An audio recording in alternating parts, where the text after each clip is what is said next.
So, to an average girl, that would sound really dreadful and scary. But to me, I'm just like, come try me, motherfucker.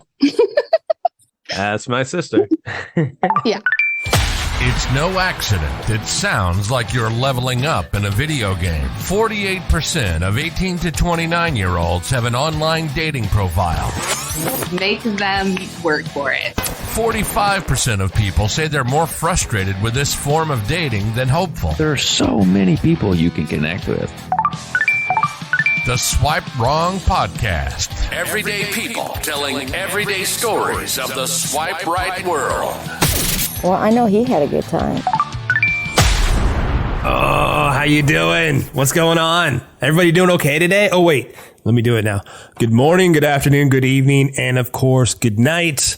Whenever you want to listen to us, I'll be that guy. I'm here for you. I'm here. We're just hanging out. We're being besties and whatever else we need to be there. Welcome to the Swipe Wrong Podcast. I am Chaos. This is the #1 podcast amongst hollaback girls everywhere. I'm starting to feel like this show, as it was first set up, it was set up to be the show to just tell all the stories, all the cool stories or horror stories or whatever stories. I mean, it doesn't start out with once upon a time and it usually doesn't live with, and they lived happily ever after. This is those kind of stories that we're going to talk about. But I do feel like this podcast, this show, is saving marriages. It's like people are just like going, hey, let me check out that one show. You know, the one where the guy doesn't really shut the fuck up and just talks and gets the dating stories. Yeah, I'm that guy. And we're talking about that stuff. And they hear it and they're like, yeah, I don't care that my marriage isn't perfect. The dating world is definitely not perfect. That's for sure. But there's some epic stuff happening too. We don't mean to take all the bad stuff, but we're going to get into some more stuff. We're going to go part 2 from, Threesome, part 3 from, which you started to listen to last week. We'll carry it over, a little bit more this week. It was a good, long, fun conversation instead of just, getting it all in one episode and getting you a little bit of sensory overload and more than you need. We just decided we'd, break it up a little bit. So, as we're going through, we got plenty of episodes. We're not stopping. We do need, though, everybody's story. Like, I want everybody's. And the more that the show keeps going, the more I keep hearing from people. But I need to hear from you. I need more. I mean, let's talk. Let's be best friends. But so give us a call, 317-426-6616. Actually, you can text that line, too. I know I've said it a couple of times. But by all means, shoot a text, and I'll be happy to get back to you. But in the meantime, sit back, relax, put your feet up, enjoy, grab your popcorn, butter it, don't butter it, salt, whatever you do with popcorn. I don't know, throw it in each other's mouths. I don't know, just don't hurt each other. And if you're in traffic listening, please be careful and don't hit that person next to you, and enjoy Threesome. Part 2 of Threesome Trey. Did I forget to mention we do have a word from our crack staff legal department? Here they are. Disclaimer. The views and opinions expressed in this program are those of the speaker and do not necessarily reflect the views or opinions or any entities they represent. This podcast is about dating experiences. It is not to say one dating app is better or worse than another. We're all searching for that good morning text, right, Wood? I mean, not anymore. Rude. He's on the sidelines for right now. He needs to be on the sidelines. Yeah, absolutely, bro. Absolutely. It is a feel-good moment when you grab that. It's almost as nice as that first phone call sip of coffee that I missed, Yeah. I miss those from you every day. Yes. That's okay. Yes. You're benched for right now. Yeah. It's fine to be benched right now. Right, I'll sit the bench. That's all right. I mean, our feelings, we need to, as much as we don't want to call them feelings, it's like, it's okay. It's like that, you invest, and there's going to be like a mourning period. Like, even if it was 2 weeks, 3 weeks, 2 months, 5 months, 5 years, like there's always a mourning period. I wonder if like some of what you're saying, I stamp it, support it 100%. Be your like, we'll say a lot of times, be your own authentic self. So many people don't like themselves though. So it's so hard for them to be themselves. And like there's so much work that needs to be done to like I know this is swipe wrong and I don't mean to be going down this path, but like just brings up what you said is like I know like you do a lot of coaching. There's a lot of people who do a lot of self-esteem coaching and things like that, but that's getting in their own way of happiness too. Yeah, 100%. And I was like that too, like for the first 28 years of my life. And it's like, because you don't really know, it's not really like a huge awareness spot around like our inner world and like the way we view ourselves. And because we want to strive to be like our best, of course, like I feel like everyone is like that. But in there's like certain scenarios where we don't like what we see, or we don't like that we have this thing, or we don't like that we respond like this or have this pattern or whatever. So, and we're taught to be embarrassed of it or to feel like, oh, this is a bad part of me. I need to just like shut that away and like let no one see this because it's like one of my biggest flaws and it's not like a pretty thing, or it goes against whatever rule was set by parents, society, whoever. But really, those are actually like when you can like accept those things and get comfortable with those things and like literally what they say, like dance with your skeletons that are in the closet. It's such a game changer. It's like the biggest like game changer to look at those pieces of yourself and realize like whoever made you think that that was like a bad part of yourself was actually not right. And they're actually like unhealed themselves. So naturally they will, they're going to recycle their own pain or limited thought process onto you. I think this stuff should be like a prerequisite to like dating, to be honest. It's because if you can get really comfortable with everything about you, because we're like kind of like this rainbow, a whole spectrum of like good, quote unquote bad, but it's really just like parts that are actually really good enough. Like the stuff that like where you feel like, oh, this is not an okay quality. It's like, I mean, if you're like murdering people, okay, fine, feel that way. It's not an okay quality. That's not an okay. Right. No. Exactly. Not okay. But if it's not, okay. if it's not that, it's like, it's shit that is totally, it's like, oh my God, like that's okay. Like, that's awesome. Like, oh, you're more of like a reader than like this, like you're more introverted than extroverted. You're more extroverted than introverted. Like you have like, you're a pack rat, like versus more organized. You run away from arguments rather than sit down and have one. Like if people just like looked at those pieces, like owned them, but like didn't hate them and like shove them away and pretend they didn't exist, like you set yourself up to have a much more comfortable conversation with people and you can connect and relate better.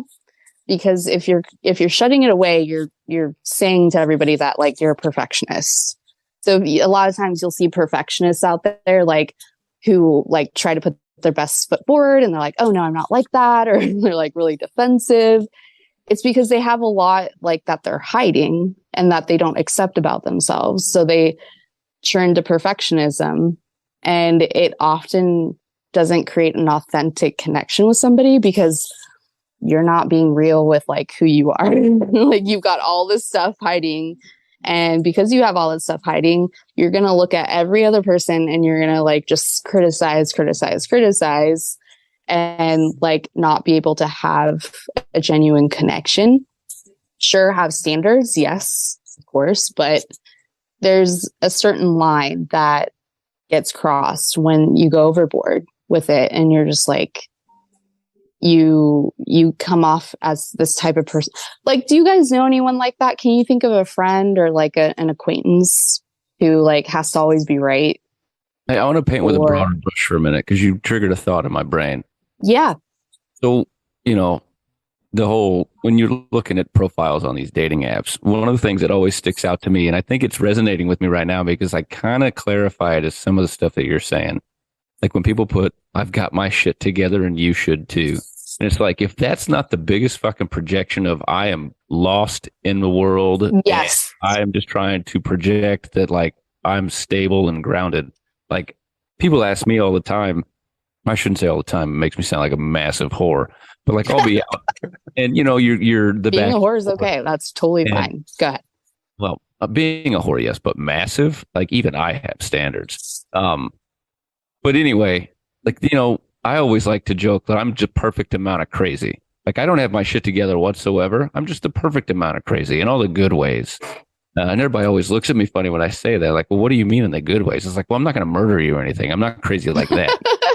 Like, I've got all kinds of fucking issues that if you want to really get to know me, I can tell you about that I'm very aware of. But like, I also would never be somebody that would put like, I got my shit together, And then I think it's funny too, because they'll go on and list like, I got a house, I got a job, I got a car. And in my mind, I'm like, dude, you're 40. If you don't have those things, like, what are your true goals in life? And if you're a parent and you're telling me that you have those things, like, I'm even more concerned. Did you just acquire these? Have you not had these for 20 years? It's like, what a silly prerequisite to put on your profile for dating. Like, must have job, must have car, must have house, must do this, must do that. And it's like, whatever happened to, I want to get to know you, and then I'll decide what you have is what I want, versus like, give me your itemized list of things and I'll tell you if you fit into my puzzle. Right. Well, my question too, though, is you have a car, but what's the paint job like? Well, I'll tell you, my truck's got some dents, bro. So that's strike one already. You better. Well, I'm a little shallow, so I'll admit that. That's fine. But this is self-awareness, though, too, though, right? This is exactly what we're talking about. So, like, I'll own that. I'll own that about myself. I've always, like, not always, but I mean, recent times, like, professing your fears and professing the issues are always the best thing. Like, especially when you're talking in front of a group of people, stand up, say, man, I am scared as hell to talk in front of all you right now. Everybody's guard gets let down. Everybody has a laugh. Everybody, like, once you profess that, like, if you hide it, you'd be like, oh, I wonder, I'm scared out of my damn mind, but I'm going to talk anyway. It's the same thing. Like, we're kind of kidding. We're kind of not that shallow, but there's reasons for that. It's not like, hey, I'm just going to wake up today and be shallow. Well, yeah, there's also, things have led down a path.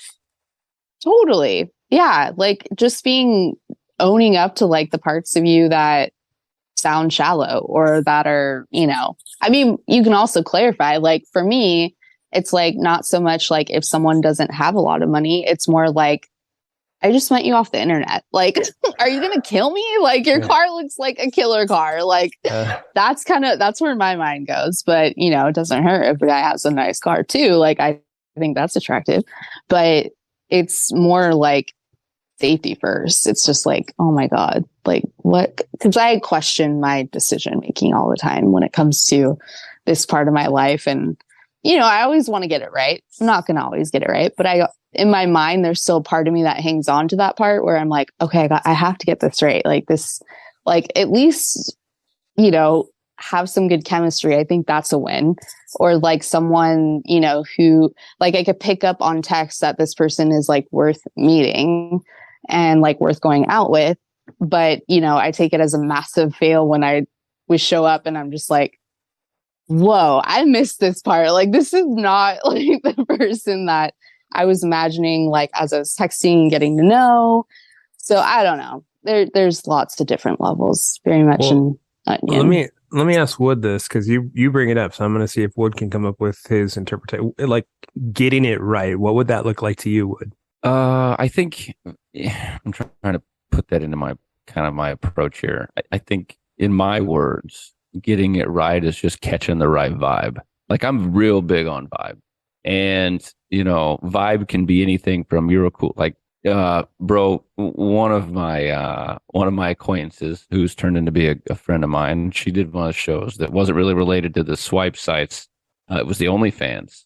And I haven't talked to her for like 3 weeks, but like she, without using the phrase friend zone, like we went out a couple times and it was a great vibe, just because of who she was, but she was still a really cool chick. for me, getting it right is like catching a vibe with somebody that I enjoyed meeting, whether I meet them again, whether I only met them once. You know, because again, you're going to pull from these experiences. Like the first date I ever went on was not a win. She cried 3 times. Cried. She cried. Yeah. The book girl. Yeah, exactly. Remind our listeners what I'm referring here. So like as an example, you not go on the menu. Not on the menu. That's another one. Yeah, Wasn't a win. Sorry, I don't eat ass. It's just not. My palate doesn't take it. If I can have a good time, and a good time isn't sex, a good time isn't anything physical at all. It's a legitimately good time. Like if we have a great time, it's like, this just isn't working. That's cool. I still really enjoyed meeting you. Like that's getting it right. Yeah, that sounds pretty healthy. Keep it at that level. So let's pivot because Mandy, you brought up, not sure if he's homeless or not. So one of the episodes I'll do every 6 months or so is the swipe awareness episode, which I think is just, I don't know if it helps people out or not. I just kind of feel like it's something that just from all the experiences that I get to hear about, that there's things that maybe people should look into, like, and it's harder for women than it is for men.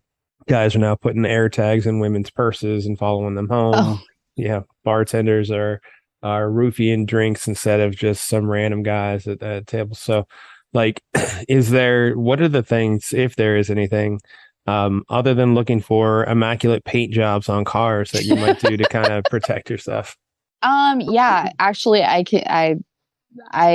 those are at the top of my mind all the time. So the roofing part, like that's something I'm always like internally aware of. So I hardly drink at bars, honestly. Like I'm very like it, and alcohol honestly makes me tired anyway. I'm naturally hyper and energetic. So, if I can have one just for decoration in my hand, like I'll do that. But I don't trust any of it out there. So I'll just kind of, put my feelers out.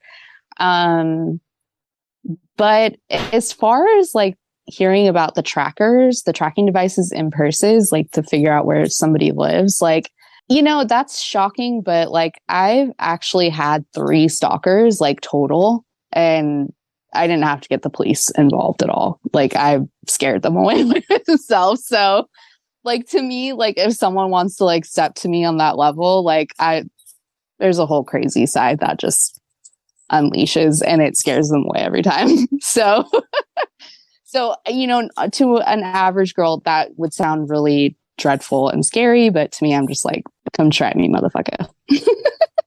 That's my sister. Yeah. Yeah. So, I mean, I just think that a lot of it, if we've learned anything from our mother, who was the epitome of feeling helpless, powerless, and like a victim. Boxed wine over bottled wine. Yes, we've heard that too. Yes. It's really figuring out how to just take back the fear, because listening to all the pitfalls out there of like how women could be preyed upon and how we can become powerless or victims, it's almost our response of feeling like scared to it is what perpetuates it, the cycle, and like kind of draws that into our world and our experience. It sounds kind of like backwards, but I'm a firm believer in that, and I've seen it play out like that many times. So it's more like if there's some way you can like feel like you do have the power, because you do, like women do, like they just, I don't want to say they weren't educated or like the mindset wasn't instilled in them quite well, I guess you could say. But I think that would be the first and foremost, like that there are so many ways to feel like empowered to where you don't feel like you're a victim to the things that are out there, if that makes sense. It does, girl. It does. And then what I know that we've talked, there's not a lot that you do on your end or anything. But is there like, did you take anything away from that episode? I did, I think, and just to put in a different context, because I tried to think of some of my experiences on some dates that I'd been on, and like there's a few situations that bullying is probably the wrong term, but I've been out with women who have kind of tried to strong arm the environment, of we're not going to do that, or I'm only going to do this, and it's like almost like an expected pamper me and kiss the ground I walk on type of persona, which is why I think bullying comes to mind, because there's a lot of dudes out there, and we've heard stories about how you match with someone that you think is maybe out of your league, whether that's attraction or whatever. And then when you have an opportunity to meet them, it's like, all right, I really don't want to fuck this up because like I really have an attraction for them on some level. Like I would caution gentlemen who get too eager, and because there are women out there that will turn around and have you dropping $400 or $500 on a dinner on a first date and like expect it to happen again. And again, I'm not saying you're going to get roofied and raped. I understand that there are levels to this. But to be aware that, hey man, like the question can't be, am I good enough for this person? The question needs to be, is this person good enough for me? Type of thing. Right. Because I think the two people are on the apps looking for something. And too many times you'll find that like there are guys out there who are desperate for anything. And when they have an opportunity with somebody that, again, they deem to be on another level playing field than what they feel their value is, like they can find themselves in sticky situations where, they're making decisions that they wouldn't make. And they're only making those decisions for one sole reason. And that's because of that person on the other side. And that can be dangerous. You can open yourselves up to all kinds of shit with that, emotionally, financially, etc. So I think what's important, I feel like it's the theme of this conversation tonight, right? Like being aware of who you are, knowing what your value and worth is. We're talking about integrity, like we were talking about, with you got to check all three of my boxes. Got to have a job, got to be great in bed, and your car's got to be on point. Just don't look like a serial killer car. That's all. That's all. But like, dude would have been better off showing up on a bike. Just Uber over, goddammit. Yeah, exactly. My car's in the shop. Yeah. Ride his bike over. I would have never guessed. My house is being remodeled. But the car is also in the shop because I live in my car. But anyway, I think it's know what you're getting into. Like Mandy was saying, you can catch certain things from people based on how they carry themselves via text, for sure. Where all right, they think this way about themselves, or maybe they don't have self-confidence. Those uneasy questions like, are you sure? Or what do you want to do? People who never take the lead, people who always want to be told like, oh, go do this, go do that. I've gone on dates with women who have literally been like, I'm just so grateful that you planned this. It's like, yeah, most men are like, well, what do you want to do? And they just do what I want to do. Like, hey fellas, it's okay for you to take the lead. Be like, yo, we're going to go do this. And like, we'll have a great time. And if we don't have a great time, we're still going to have a great time. Like, it's okay to just make a plan. Like, because you might go to a place called the Putt Shack in Oak Brook, Illinois, and have a fucking blast because that place is super cool. And after 7 p.m., it's 21 and up. Or you might go to a bourbon bar where it rains on you in the inside. You never know. I did discover something in this though, so I was homeless for a long time, and now I can just say my house was being remodeled because that just seems to fit. Perfect. There's ways around it. Yeah, like, the house was being remodeled. Just hide that skeleton in the closet. Didn't find that house. I think he's dancing. Maybe some skeletons being hidden is fine. Dancing in the pale moonlight.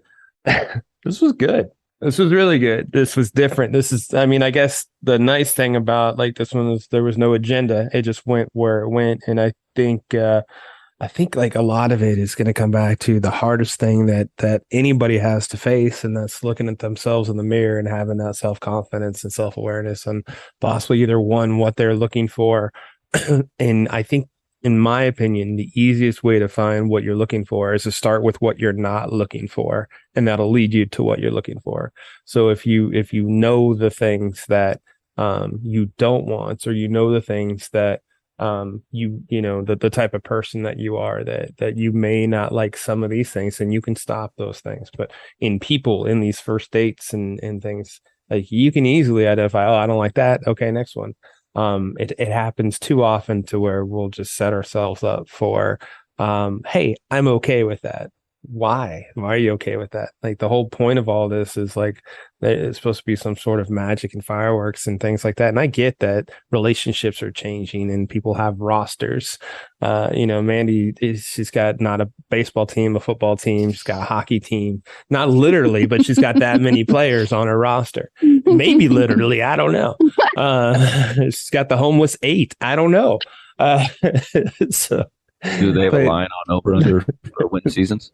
No, we'll get one out. We'll get them out. But it truly is like if you can identify what you don't want and what you aren't looking for, that path will quickly take you to what you do want. So that's it. That's my 2 cents on some of it. Absolutely. Thank you, guys. This is always a fun time. And I look forward to, you guys have been part of the most episodes and they've always been a great time. So thanks for coming on. Are you going to tell us about the chocolate marshmallows now? Yeah, I'm dying to know. Going for like an hour. I've been waiting with bated breath to know. Same. Why not want to know? I don't know if you want to know. Listen. As we discussed earlier, sometimes I like to turn that shit up to 11 and get a little freaky. Yeah. I got to be honest. We already knew this about you, Mike. I've never had marshmallows in the bedroom. You're bad. If I'm missing out, I need to know. I know I'm benched, but when I get back in the game, eventually I'm going to get my playing time. All right? There's so much for you to look forward to, Mike. Once you get off the bench. Yeah. Marshmallows with chocolate. I've had chocolate syrup. I've had strawberries. I've had ice and popsicles and all kinds of fun stuff. Ice cream, but never marshmallows. All right. So here's what I'm going to do. I'm going to read the Urban Dictionary definition of chocolate marshmallow. And I'm going to set this up just like this, because if there's anybody in the car who is listening that doesn't want somebody else in the car to hear this, maybe it's one of the kids or whatever, but if the kids are listening to this show, then we've taught them some things on the show. It's not always find what you're not looking for, who you're not, and lead you to where you're going. Some good stuff. Shower after you play baseball and have a painted car. Those are the things that you take away. But I don't want them maybe to hear this part of the equation. So if you need to turn us down, and for about 30 seconds. So chocolate marshmallows, the act of inserting clean marshmallows into a woman's rectum after letting them sit for an extended period of time. The insertion then removes the chocolate covered marshmallow with his tongue. And of course, the best thing about Urban Dictionary is the use it in a sentence. Guy, hey, I want some chocolate marshmallows. Girl, all right, let me undress. Nah, that wasn't as good as normal. But yes, that is a chocolate marshmallow. Well, I'm grateful that ass is not on my menu. And everyone else is not so grateful that you asked for the definition. All right. This is educational programming. We all learn. Yeah, that's what it is. Thank you for being along for the ride of the Swipe Wrong podcast, where we take everyday people like you and me telling their everyday stories of their swipe right life. Show is produced by Jay Pelham. He is the host of Pelham Place. If you want to reach out to the show and tell us your story, we'd love to hear it. Give us a call. Google Voice us at 317-426-6616. Leave your information and we'll get back to you, or just your story. You can also email us at swipewrongpod@gmail.com. We are on Insta, Facebook, TikTok. We're out there. I am Chaos, the host of Chaotic Commentary.